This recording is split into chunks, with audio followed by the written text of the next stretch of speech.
जय माँ दुर्गे। आइए दोस्तों, सुनते हैं श्री दुर्गा सप्तशती।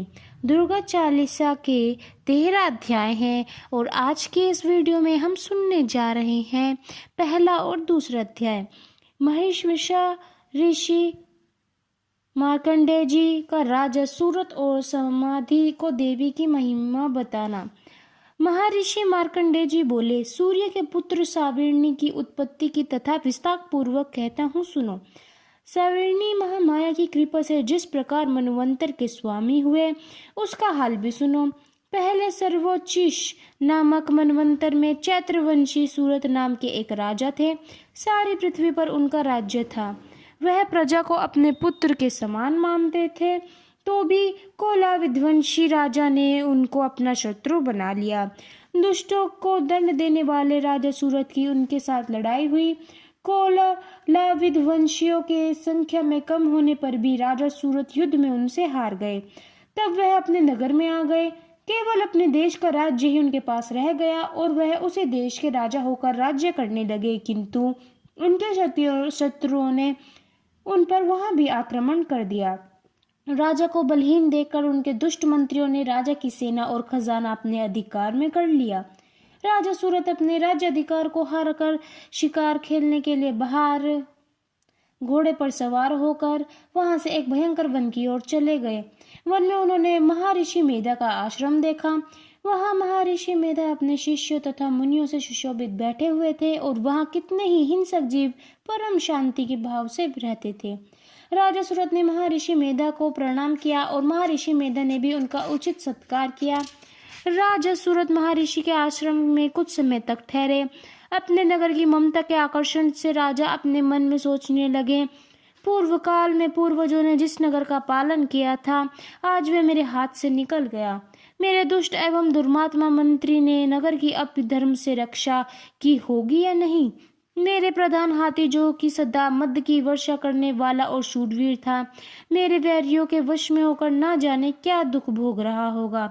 मेरे आज्ञाकारी नौकर, जो मेरी कृपा से धन और भोजन पाने से सदैव सुखी रहते थे और मेरे पीछे पीछे चलते थे, अब वह निश्चय ही उन दुष्ट राजाओं का अनुसरण करते होंगे तथा मेरे दुष्ट एवं दुर्मात्मा मंत्रियों व्यर्थ ही धन को व्यय करने से संचित किया हुआ मेरा खजाना एक दिन अवश्य खाली हो जाएगा। इस प्रकार की बहुत सी बातें सोचता हुआ राजा निरंतर दुखी रहने लगा। एक दिन राजा सूरत ने महर्षि के आश्रम के निकट एक वैश्य को देखा। राजा ने उससे पूछा, भाई, तुम कौन हो? यहाँ तुम्हारे आने का क्या कारण है और तुम मुझे शोकग्रस्त अनमने से दिखाई देते हो, इसका क्या कारण है? राजा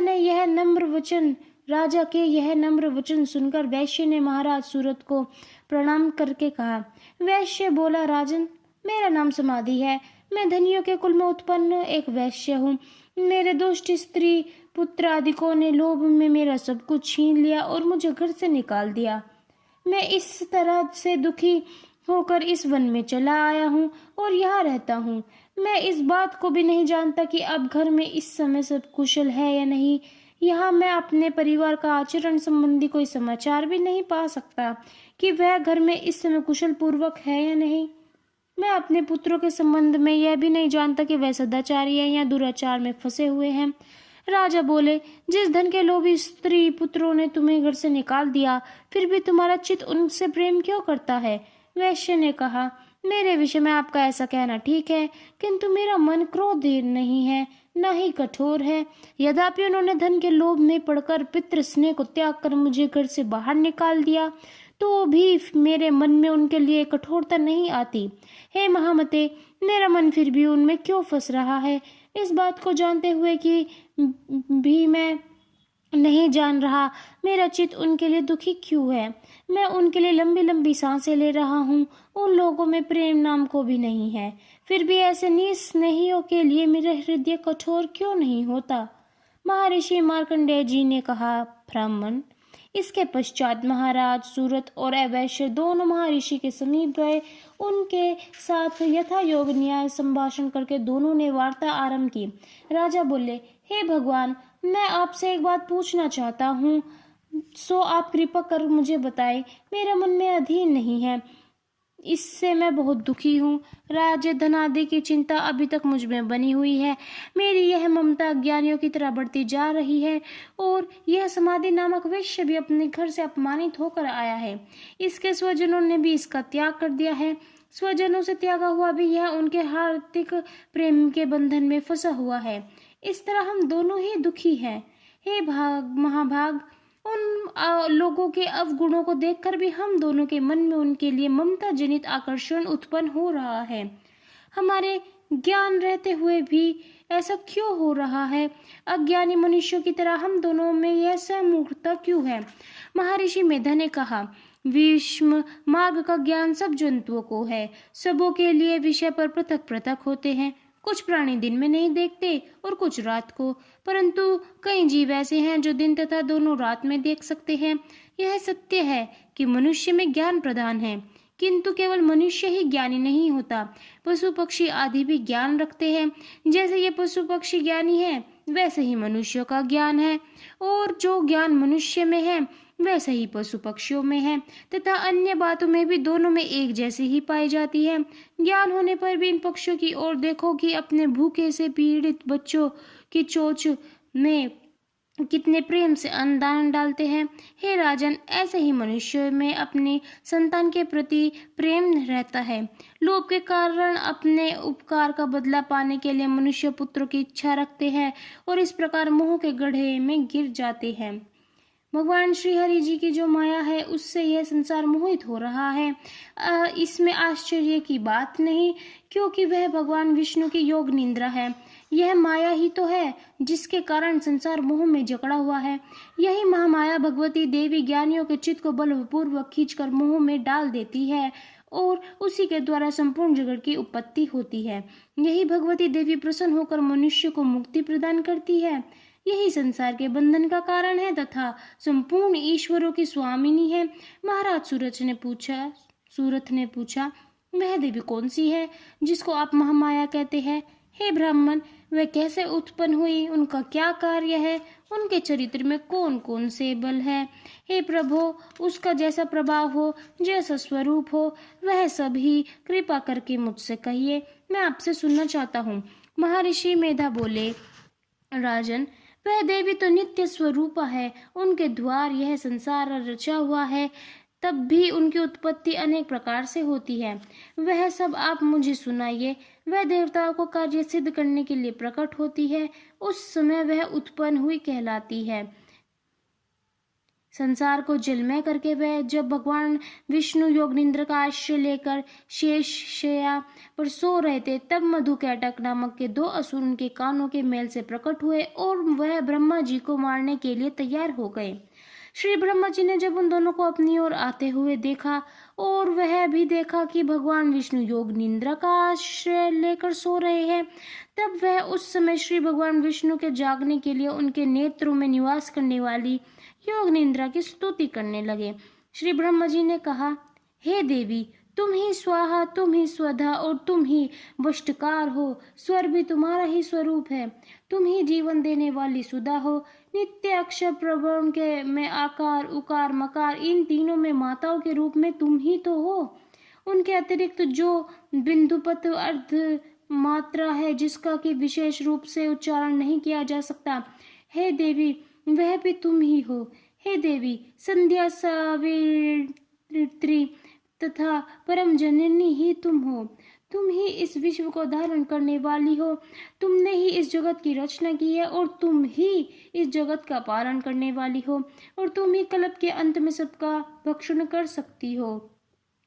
जगत की उत्पत्ति के समय तुम सृष्टि रूप होती हो, पालन काल में स्थित रूपा हो और कल्प के अंत में महास्वरूप धारण कर लेती हो। तुम खड़ग धारिणी, शूल धारिणी, घोर रूप तथा गदा चक्र शंख धनुष तुम्हारे ही तो हैं। तुम सौम्य और सौम्य हो। यही नहीं बल्कि जितनी भी सौम्य तथा सुंदर वस्तुएं इस संसार में हैं, उन सब में तुमसे बढ़कर और कौन हो सकता है। मुझे भगवान विष्णु तथा भगवान शंकर को शरीर धारण करने वाली तुम ही तो हो। तुम्हारी स्तुति करने की शक्ति किसमें है? हे देवी, जो तुम अपने इन उदार प्रभावों के कारण ही प्रशंसनीय हो। मधु और कैटभ जो भयंकर असुर हैं, इन दोनों को मोह में डाल दो और श्री हरि भगवान विष्णु को भी जल्दी जगा दो। उनमें जो मार डालने की बुद्धि भी उत्पन्न कर दो। महर्षि मेधा बोले, हे राजन, जब श्री ब्रह्मा जी ने देवी के इस प्रकार स्तुति करके भगवान को जगाने तथा मधु कैटभ को मारने के लिए कहा, तो भगवान श्री विष्णु के नेत्र, मुख, नासिका, बाहु, हृदय और वृक्ष स्थल से निकलकर वह देवी श्री ब्रह्मा जी के सामने खड़ी हो गई। उनका ऐसा करना था कि भगवान श्री हरि तुरंत जाग उठे और दोनों असुरों को देखा, जो कि अत्यंत बलवान और पराक्रमी थे और मारे क्रोध के, जिनके नेत्र लाल हो रहे थे, जो ब्रह्मा जी का वध करने के लिए तैयार थे। तब क्रुद्ध हो उन दोनों दुरात्मा असुरों ने भगवान श्री हरि पूरे 5000 तक वर्ष तक लड़ते रहे। एक तो वह अत्यंत बलवान तथा पराक्रमी थे, दूसरे महामाया ने भी उन्हें मोह में डाल रखा था। अतः वह श्री भगवान से कहने लगे, हम दोनों तुम्हारी वीरता से बहुत प्रसन्न हैं, हमसे कोई वर मांगो। भगवान ने कहा, यदि तुम मुझ पर प्रसन्न हो तो अब तुम मेरे हाथों से मर जाओ, बस इतना सा ही मैं वर मांगता हूँ, यहाँ दूसरे वर से क्या प्रयोजन।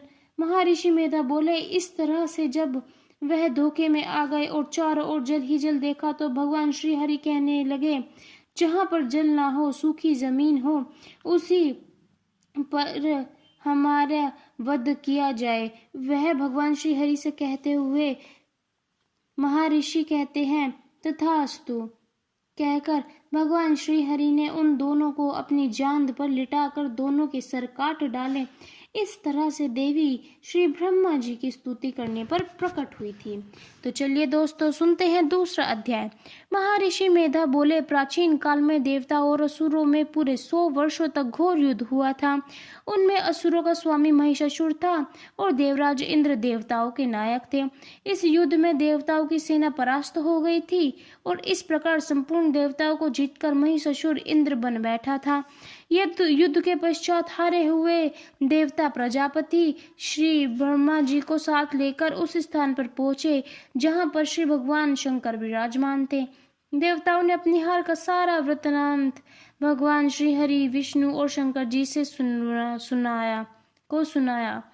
वे कहने लगे, प्रभु, महिषासुर सूर्य, इंद्र, अग्नि, वायु, चंद्रमा, यम, वरुण तथा अन्य देवताओं के सब अधिकार छीनकर सबका अधिष्ठाता स्वयं बन बैठा है। उसने समस्त देवताओं को स्वर्ग से निकाल दिया है। वे मनुष्यों की तरह पृथ्वी पर विचर रहे हैं। दैत्यों की सारी करतूत हमने आपको कह सुना दी है और आपकी शरण में आए हैं। आप या उनके वध का कोई उपाय सोचो। देवताओं की बातें सुनकर भगवान श्री विष्णु और शंकर जी को दैत्य पर बड़ा गुस्सा आया। उनकी भौहें तन गई और उनकी आंखें लाल हो गई। गुस्से में भरे हुए भगवान विष्णु के मुख से बड़ा तेज निकला। उसी प्रकार का तेज भगवान शंकर, ब्रह्मा और इंद्र आदि देवताओं के मुख से भी प्रकट हुआ। फिर वह सारा तेज एक में मिल गया और तेज का पुंज वह ऐसा दिखता था जैसे कि ज्वालामयान पर्वत हो। देवताओं ने देखा कि उस पर्वत की ज्वाला चारों ओर फैली हुई थी और देवताओं के शरीर से प्रकट हुए तेज की अन्य तेज से तुलना नहीं हो सकती थी। एक स्थान पर एकत्रित होने पर वह तेज एक देवी के रूप में परिवर्तित हो गया और अपने प्रकाश से तीनों लोकों में व्याप्त हो गया। वह भगवान शंकर का तेज था, उस देवी का मुख प्रकट हुआ। यमराज के तेज से उनके सर के बाल, भगवान श्री हरि विष्णु के तेज से उनकी भुजाएं बनी, चंद्रमा के तेज से दोनों स्तन और इंद्र के तेज से जांघ पिंडली और पृथ्वी के तेज से निम्न भाग बना। ब्रह्मा के तेज से दोनों चरण और सूर्य के तेज से उनकी उंगलियां पैदा हुई तथा वसुओं के तेज से हाथों की उंगलियां और कुबेर के तेज से नासिका बनी। प्रजापति के तेज से उनके दांत और अग्नि के तेज से उनके नेत्र बने। संध्या के तेज से उनकी भौहें और वायु के तेज से उनके कान प्रकट हुए। इस प्रकार उस देवी का प्रादुर्भाव हुआ। महिषासुर से पराजित देवताओं को देखकर अत्यंत प्रसन्न हुए। भगवान शंकर ने अपने त्रिशूल से एक त्रिशूल निकालकर उस देवी को दे दिया और भगवान विष्णु ने अपने चक्र में से एक चक्र निकालकर उस देवी को दिया। वरुण ने देवी को शंख भेंट करा। उसी तरीके से सभी देवताओं ने एक एक करके देवी को भेंट चढ़ाई। प्रजापति ने स्फटिक की माला दी, ब्रह्मा जी ने कमंडल दिया, सूर्य ने समस्त रोमों में अपनी किरणों का तेज भर दिया और चमकती हुई तलवार और ढाल दी तथा उज्जवल हार और दिव्य वस्त्र भेंट किए। देखते ही देखते देवी सारे आसमान में प्रकट, ऐसे मानो जैसे धरती और आसमान का तेज विचल रहा हो। हिमालय ने सवारी के लिए सिंह और तरह तरह के रत्न देवी को भेंट किए। इस तरीके से एक भयंकर नाद से आकाश गूंज उठा। देवी का वह उच्च स्वर को क्या वह सिंहनाद समझ ना सका। आकाश के सामने एक छोटा प्रतीत सा होने लगा। जब बड़े जोर की प्रतिध्वनि हुई जिसके समस्त विश्व में हलचल मच गई और समुद्र कांप उठे, पृथ्वी डोलने लगी, समस्त पर्वत हिलने लगे। उसने क्रोध में भरकर कहा, यह संपूर्ण त्रिलोकी को शोकमान देकर दैत्यगण अपनी सेना को साथ लेकर हथियार आदि सजाकर उठा खड़े हुए। यह सब देखकर महिषासुर के क्रोध की तो सीमा ही ना रही मानो। उसने क्रोध में भर के कहा, यह सब क्या उत्पात है। फिर वह अपनी सेना को उस स्थान पर लेकर गया जिस स्थान पर यह भयंकर शब्द सुनाई दे रहा था। इसके पश्चात उनका दैत्यों के साथ युद्ध छिड़ गया। कई प्रकार के अस्त्र शस्त्रों से सबकी दिशाएं उद्भाषित होने लगी। महिषासुर के सेना का प्रति चिक्षु नामक एक महान असुर था। वह आगे बढ़कर देवी से युद्ध करने लगा और 60,000 महारथियों को साथ लेकर उदग्र नामक महादैत्य युद्ध करने लगा और महानु नामक असुर 1 करोड़ राक्षसों को साथ लेकर असिलमेना नामक असुर 5 करोड़ सैनिकों को साथ लेकर युद्ध करने लगा। हाथियों और घोड़ों सहित वहां आकर देवी के साथ महिषासुर लड़ने लगा। सभी असुर तोमर, भिंदीपाल, शक्ति, मूसल, खड़कों, फरसों, पट्टियों एक साथ रणभूमि में देवी को के साथ युद्ध करने लगे। देवी की ओर अपनी तलवार लेकर दैत्य दौड़े और मार डालने का उद्योग करने लगे, मगर देवी ने क्रोध से भरकर खेल ही खेल में सबके अस्त्र शस्त्र काट डाले। निरंतर देवी ने त्रिशूल, गदा, खड़ग, शक्ति आदि से सहस्त्र असुरों को मार डाला। कितनों को घंटे के भयंकर आवाज से यमलोक पहुंचा दिया, कितनों को असुरों को उनको पाश में बांधकर पृथ्वी पर धर घसीटा, कितनों को तलवार से टुकड़े टुकड़ों में बींद डाला, कितनों के शरीर बीच में से कट गए, कितनों की जांघें कट गई, कितने भूमि पर से उठ खड़े हुए और देवी की तरफ दौड़ने लगे। कई दैत्यगण भूमि के बाजू की ध्वनि से नाच रहे थे। कई असुर जिनके सिर कट चुके थे बिना सिर के धड़ से ही देवी को मारने के लिए आगे बढ़े और ठहरो ठहरो कहकर देवी को युद्ध के लिए ललकार रहे थे। जहां पर यह घोर संग्राम हुआ था वहां की भूमि रथ, हाथी, घोड़े और असुरों की लाशों से भर गई थी। असुर सेना के बीच में रक्तपात होने के कारण रुधिर की नदियां बह रही थी। जैसे तृणकाष्ठ के बड़े समूह को अग्नि नष्ट कर डालती है, और देवी का सिंह भी गर्दन के बालों को हिलाता हुआ बड़ा शब्द करता हुआ असुरों के शरीरों से मानो उनके प्राणों को ढूंढ रहा था। वहां देवी ने गणों ने जब दैत्य के साथ युद्ध किया तो देवताओं ने प्रसन्न होकर आकाश में उनके ऊपर पुष्पों से वर्षा की। तो यहाँ हमारे 2 अध्याय समाप्त होते हैं। अगर आपको आज की वीडियो पसंद आई हो तो हमें ज़रूर बताइएगा। जय माँ दुर्गा।